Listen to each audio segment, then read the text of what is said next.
Hello, welcome back to my YouTube channel. ഇന്ന് അടിപൊളിയായിട്ടുള്ള beef ഫ്രൈൻ്റെ recipe ആയിട്ടാണ് വന്നിട്ടുള്ളത്. നമ്മുടെ ചാനൽ ആദ്യമായിട്ട് കാണുന്ന കൂട്ടുകാരാണെങ്കിൽ ചാനൽ സബ്സ്ക്രൈബ് ചെയ്യുക, വീഡിയോ ഇഷ്ടമായി ലൈക്ക് ചെയ്യുക, ഷെയർ ചെയ്യുക, കമൻറ്റ് ചെയ്യുക. അപ്പോൾ നമുക്കിത് എങ്ങനെ തയ്യാറാക്കണം നോക്കാം. അതിനായിട്ട് ഞാനിവിടെ 2 കിലോ ബീഫ് കഴുകി വൃത്തിയാക്കി എടുത്തിട്ടുണ്ട്. ഇതിലേക്കുള്ള മസാലപ്പൊടികളൊന്ന് വറുത്തെടുക്കാം.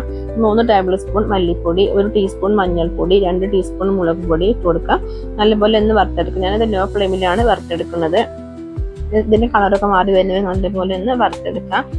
കളർ മാറുന്ന നമുക്കൊന്ന് തീ ഓഫ് ചെയ്യാം. ചൂടാറാൻ വേണ്ടിയിട്ടൊന്ന് മാറ്റി വെക്കാം. ഇനി ഇതിലേക്കുള്ള അരപ്പ് തയ്യാറാക്കി എടുക്കാം. ചുവന്നുള്ളി, വെളുത്തുള്ളി, വലിയ ജീരകം, ഇഞ്ചി, 4 പച്ചമുളക്, കുറച്ച് കറിവേപ്പില ഇട്ട് കൊടുത്ത് നന്നായിട്ടൊന്ന് ചതച്ചെടുക്കാം. നമുക്ക് ബീഫിലേക്ക് ഈ ചതച്ചിട്ട് കൊടുക്കാം.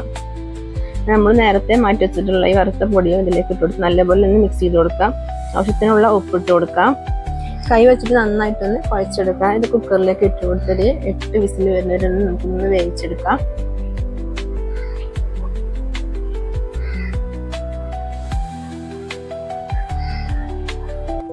ഒരു പാനിലേക്ക് വെളിച്ചെണ്ണ ഒഴിച്ചു കൊടുക്കാം. 1 ടീസ്പൂൺ ഉലുവ ചേർത്ത് കൊടുക്കാം. ഉലുവ പൊട്ടി വരുമ്പോൾ ഇതിലേക്ക് 2 വലിയ ഉള്ളി ചെറുതായിട്ട് കട്ട് ചെയ്ത് ഇട്ട് കൊടുക്കാം. 2 പച്ചമുളക്, കുറച്ച് കറിവേപ്പില ഇട്ട് കൊടുക്കാം.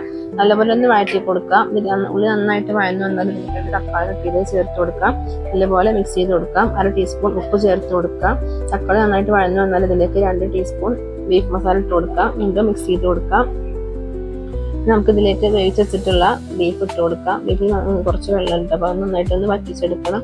ഒരു 10-15 മിനിറ്റോളം നന്നായിട്ട് ഹൈ ഫ്ലെയിമിൽ നന്നായിട്ടൊന്ന് വെള്ളം വറ്റിച്ചെടുക്കണം. അപ്പോൾ വെള്ളം നന്നായിട്ടൊന്ന് വറ്റി വന്നാൽ ഇതിലേക്ക് കുറച്ച് മല്ലിയില ഇട്ട് കൊടുക്കാം.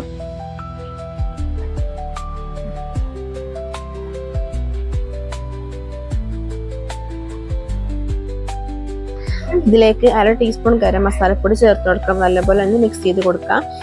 ഒരു 10 മിനിറ്റോളം നന്നായിട്ടൊന്ന് വീണ്ടും നമുക്കൊന്ന് ഫ്രൈ ചെയ്തെടുക്കണം. അപ്പോൾ നമ്മുടെ അടിപൊളിയായിട്ടുള്ള ബീഫ് ഫ്രൈ തയ്യാറായി കിട്ടും. ഇനി ലാസ്റ്റ് ഇതിന് മുകളിൽ കുറച്ച് വെളിച്ചെണ്ണ കൂടെ ഒഴിച്ചു കൊടുക്കട്ടെ. അപ്പോൾ നമ്മുടെ അടിപൊളിയായിട്ടുള്ള ബീഫ് ഫ്രൈ തയ്യാറായിട്ടുണ്ട്.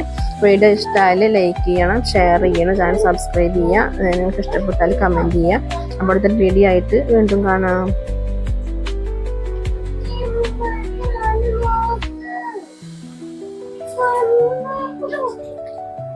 जल्दी कर